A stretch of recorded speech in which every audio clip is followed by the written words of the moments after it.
स्वः तत्सवितुर्वरेण्यं भर्गो देवस्य धीमहि धियो यो नः प्रचोदयात्।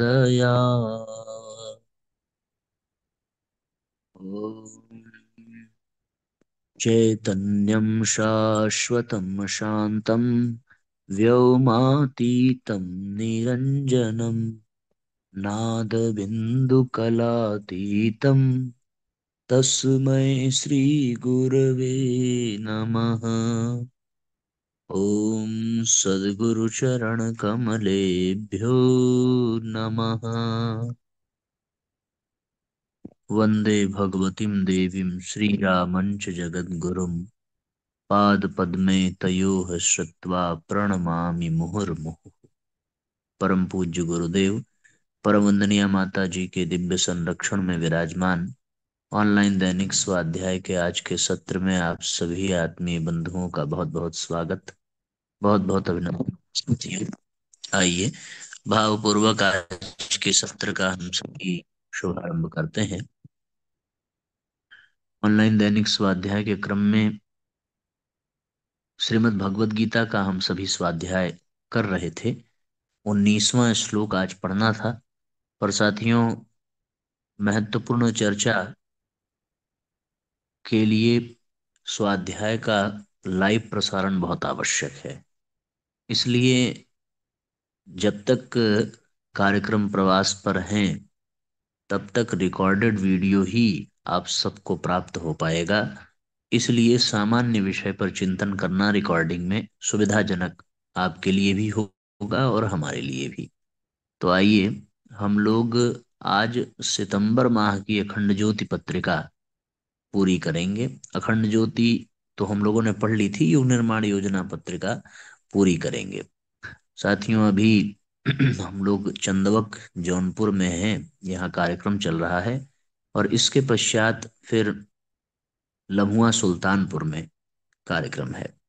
तो ये 5-7 दिन जो लगातार कार्यक्रम का क्रम है, उतने में युग निर्माण योजना पत्रिका हम लोगों की पूरी हो जाएगी। फिर जैसे ही हम वापस वाराणसी आ जाएंगे तो बचे हुए 7वें अध्याय के श्लोकों को फिर से प्रारंभ किया जाएगा। आज का जो पहला अध्याय है, प्रतिकूलताओं का सामना कीजिए।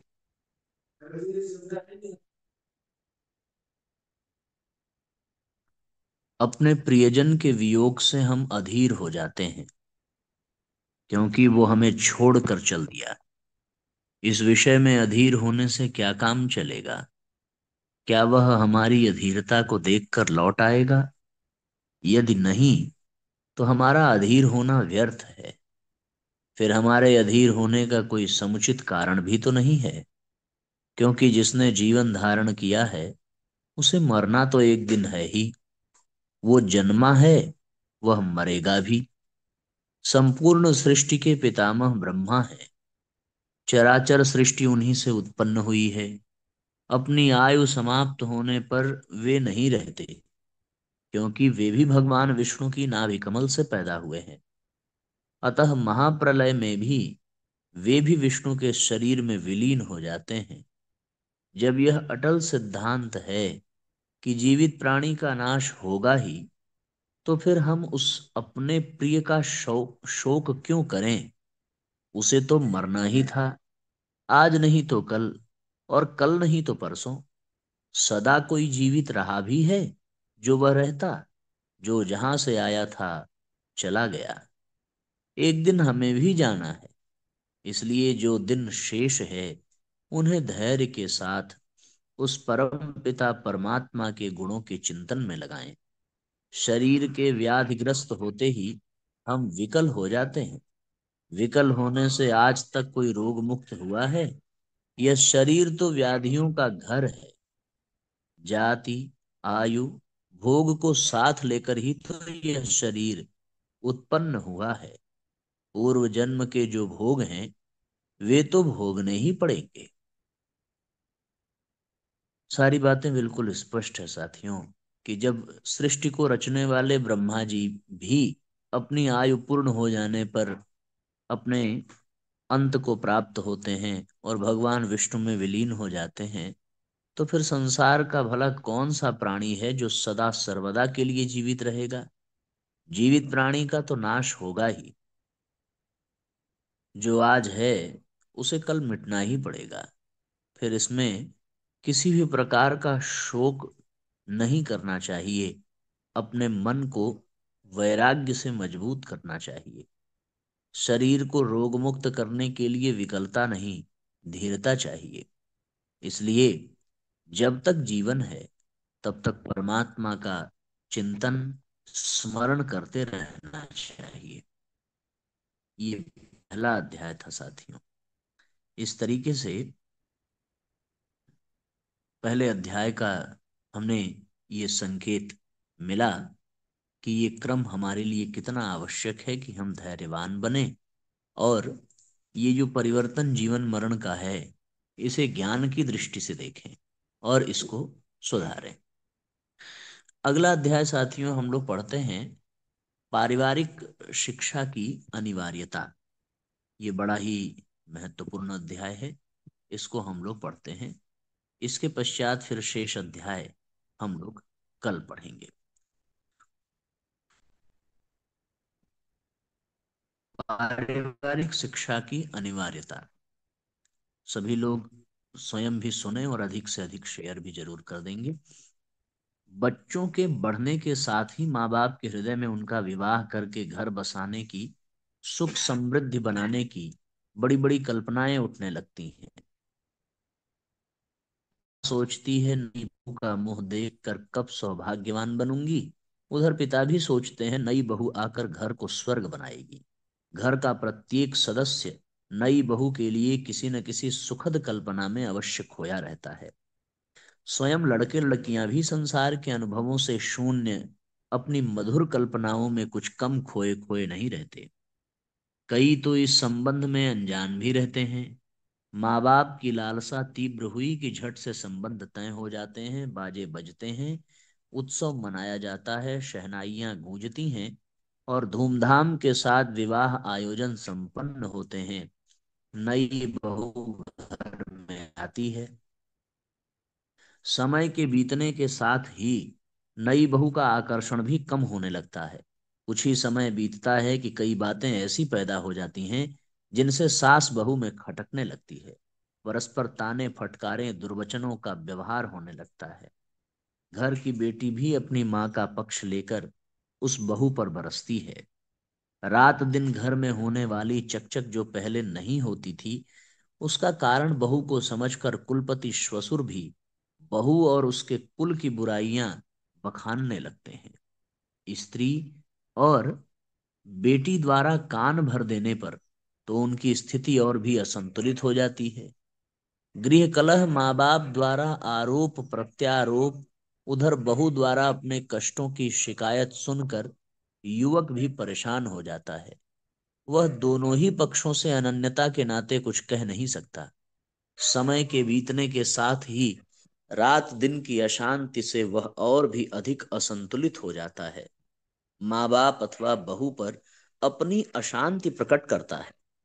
उधर बहू भी जो अपने माता पिता भाई बहन घर वालों से बिछड़कर पति गृह में सुख के स्वर्णिम स्वप्न लेकर आई थी, वह ये सब देखकर घबरा जाती है। पति गृह में चारों ओर से बरसने वाली गालियां, तिरस्कार, आरोप प्रत्यारोप, आलोचनाएं, तिरस्कार आदि उसके धैर्य को विचलित कर देते हैं। संसार की कठोरता से अनजान, अज्ञ, कोमल, भावनाशील युवती इन परिस्थितियों में अधिक दिन संतुलित नहीं रह पाती और एक न एक दिन उसका मानस उद्वेलित हो उठता है। अपने स्वातंत्र्य मौलिक अधिकार, माँ बाप के गौरव स्वाभिमान पर चोट पड़ने से उसकी कोमल भावनाएं कठोर और विद्रोही बन जाती हैं और फिर उसका उद्वेलित मानस गृह कलह की आग में घी का काम देता है। कई तेज मिजाज बहुएं तो बड़ी लड़ाका और रौद्र रूप बन जाती हैं। सारे घर की शांति काफूर हो जाती है। जो बहुएं बहुत ही संकोची और सुशीला होती हैं, वे चिंता, क्लेश, अवसाद, मानसिक घुटन में घुल घुल कर अपना जीवन नष्ट कर लेती हैं। कई विक्षिप्त हो जाती हैं, तो कई अन्य माध्यमों से अपने जीवन की इतिश्री तक कर लेती हैं।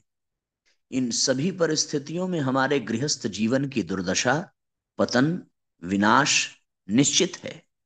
अनेक गृहस्थियां इसी कारणवश उजड़ती, नष्ट भ्रष्ट होती देखी जा सकती हैं। गृहस्थ जीवन की इस दुर्दशा से अधिकांश परिवार ग्रस्त है। परस्पर कलह, लड़ाई झगड़े, मनमुटाव, परस्पर आरोप प्रत्यारोप, दोषारोपण, मतभेद आदि की विषवेला ने परिवार के सभी सदस्यों को जकड़ लिया है, जिससे हमारे पारिवारिक जीवन की सुख समृद्धि, उन्नति मार्ग, प्रगति का मार्ग अवरुद्ध हो गया है। गृहस्थ जीवन की इस दुर्दशा ने व्यक्ति की शक्तियों को नष्ट कर उसे पंगु बना दिया है। जीवित होते हुए भी वह गृह कलह के विष दंश से पीड़ित होकर निर्जीव सा बनता जा रहा है। निराशा, उदासी, मानसिक घुटन में घुल घुल कर उसका जीवन नष्ट होता जा रहा है। व्यक्ति से ही समाज और समाज से ही राष्ट्र बनते हैं। ऐसा व्यक्ति समाज और राष्ट्र के निर्माण में क्या योग दे सकता है? गृहस्थ जीवन जिसके ऊपर व्यक्ति, समाज और राष्ट्र की स्थिति निर्भर है, उसकी इस दुर्दशा का समाधान किए बिना सुख, शांति, उन्नति, विकास की कल्पना करना एक विडंबना होगी। जो व्यक्ति गृहस्थ जीवन की दुर्घटनाग्रस्त गाड़ी के मलबे में दबा हुआ सिसक रहा है, वेदना से छटपटा रहा है, वह समाज अथवा राष्ट्र के कल्याण के लिए सोच ही क्या सकता है और क्या कर सकता है? गृहस्थ जीवन की इस दुर्दशा के लिए प्रायः परिवार के सभी सदस्य किसी न किसी रूप में जिम्मेदार होते हैं, कोई कम कोई अधिक। बहू के घर में आ जाने पर दरअसल सास के व्यक्तित्व और अधिकारों में कुछ कमी अवश्य हो जाती है। पहले अकेले सास ही घर की मालकिन करता धरता थी, अब उसमें बहू का व्यक्तित्व भी हिस्सेदार बन गया। घर के सदस्यों का, खासकर लड़का जिसका स्नेह केंद्र माँ ही थी, अब उसका ध्यान पत्नी की ओर भी बढ़ने लग जाता है। घर के अन्य लोगों का भी आकर्षण केंद्र नई बहू बन जाती है। इस तरह अपने अधिकार और व्यक्तित्व का क्षेत्र घट जाने का कारण बहू को समझकर सास उसे विभिन्न तौर तरीकों से तंग करने लगती है। बात बात में जबरन अपना अधिकार जताने लगती है। ताने, फटकार, अपमान करके अपना असंतोष कई बहानों से प्रकट करने लगती है। सब जगह बहू की बुराई, शिकायत करती है। उधर माँ बाप के घर में लाड़ प्यार, स्वतंत्रता का मधुर जीवन बिताकर आई हुई बहू को ये सब असह्य होने लगता है और परस्पर संघर्ष की जड़ें और गहरी होने लगती हैं। कई घरों में जहां बहू के बच्चे नहीं होते, तो उसे तिरस्कार, अपमान का भागी बनना पड़ता है। उसे बांझ कहकर अपमानित किया जाता है, गालियां दी जाती हैं। इतना ही नहीं, लड़के का दूसरा विवाह करने की तैयारी तक भी की जाती है। ऐसी स्थिति में उस बहू का क्या हाल होगा, जो बेचारी अपने माँ बाप, भाई बहन को छोड़कर पति गृह में आई है। बहुएं भी कोई दूध की धुली नहीं होती। बहुओं में बढ़ता हुआ स्वच्छंदतावाद, अनुशासनहीनता, मनमर्जी, बड़ों के प्रति आदर भाव में कमी, लापरवाही, नारी सुलभ लज्जाशीलता का त्याग, जो भारतीय परिवार के प्रतिकूल है, गृह कलह के लिए बहुत कुछ जिम्मेदार है। आज पारिवारिक जीवन की विशृंखलता और टूटने का एक कारण यह भी है, जो बहू अपनी सहनशीलता, सेवा, त्याग से सारे परिवार को स्नेह सूत्र में बांधे रहती थी, वह परिवार का तनिक भी बोझ उठाने को तैयार नहीं होती। आने के साथ ही पति को बहकाकर अपना न्यारा घर बसाने की योजना बनाती है। पारिवारिक जीवन की गाड़ी सदस्यों के त्याग, प्रेम, स्नेह, उदारता, सेवा, सहिष्णुता और परस्पर आदर भाव पर चलती है। परिवार, सह अस्तित्व, सामूहिक जीवन, सेवा और सहिष्णुता की पाठशाला मानी गई है, किंतु परस्पर के संबंध स्वार्थपूर्ण, आपापूती, संकीर्णता, असहिष्णुता से भर जाते हैं, तो परिवार नरक की साक्षात अभिव्यक्ति के रूप में परिणत हो जाते हैं। देखा जाता है कि बहू बेटे के योग्य और वयस्क हो जाने पर भी बहुत से घरों में उन्हें परतंत्र की तरह रखा जाता है। अभिभावक गण जिन्हें गृहस्थ की जिम्मेदारियां युवा बच्चों को सौंपकर उच्च आदर्शों के लिए अपने आप को लगाना चाहिए, वे अंत तक भी घर के वातावरण में लिप्त रहते हैं। युवा बहू बेटों को परतंत्रता का जीवन अच्छा नहीं लगता। इससे पुरानी पीढ़ी और नई पीढ़ी में परस्पर मनोमालिन्य, अनादर के भाव पैदा हो जाते हैं। पारिवारिक जीवन की दुर्दशा का मुख्य कारण है व्यवहारिक जीवन की शिक्षा का अभाव। लड़के और लड़कियों को अनुभवी वृद्ध गुरुजनों के संपर्क में रहकर व्यवहारिक जीवन में जीने की जो शिक्षा मिलनी चाहिए, उसका आजकल सर्वथा अभाव है। विवाह से पहले कन्या को यह भिक्षा नहीं मिलती कि उसे पतिगृह में आकर कैसे जीवन यापन करना है, उसका कर्तव्य व उत्तरदायित्व क्या है, उसे किन किन सद्गुणों के द्वारा परिवार के गाड़ी को चलाना है। यही बात लड़कों के संबंध में भी है। पारिवारिक जीवन की शिक्षा का अभाव ही गृहस्थ जीवन की दुर्दशा का मूल कारण है, जिसे दूर किया ही जाना चाहिए। तो साथियों, बहुत महत्वपूर्ण संकेत, बहुत महत्वपूर्ण चिंतन परिवार में जो गृह कलह है उसका यहाँ पर दर्शाया गया है। ये अपने आप में बहुत विकट स्थिति है और ऐसी विकट स्थिति से उबरने के लिए निस्संदेह परिवार के सभी सदस्यों को अपना उत्तरदायित्व तो समझना होगा और अपने उत्तरदायित्व को समझने के साथ साथ एक दूसरे की भावनाओं का सम्मान भी करना होगा। साथ ही विवाह करने से पहले अपने बच्चों की मनोभूमि को परिपक्व बनाना होगा। परिवार की जिम्मेदारियों को कैसे उठाना है, कैसे चलाना है, इसका पूर्ण ज्ञान उन्हें प्रदान करना होगा। एक छोटी सी कहानी। एक महात्मा के पास एक व्यक्ति ने आकर पूछा, महात्मन, आप जीव और ईश्वर में एक ही चैतन्य का वास बताते हैं, परंतु ईश्वर के समान जीव सर्वज्ञ क्यों नहीं होता? महात्मा ने एक लोटा गंगा जल लिया, लाने की आज्ञा दी। वह एक लोटा जल लाया तो महात्मा बोले, बच्चा, गंगा जी में जहाज चलते हैं, इसमें क्यों नहीं चलते?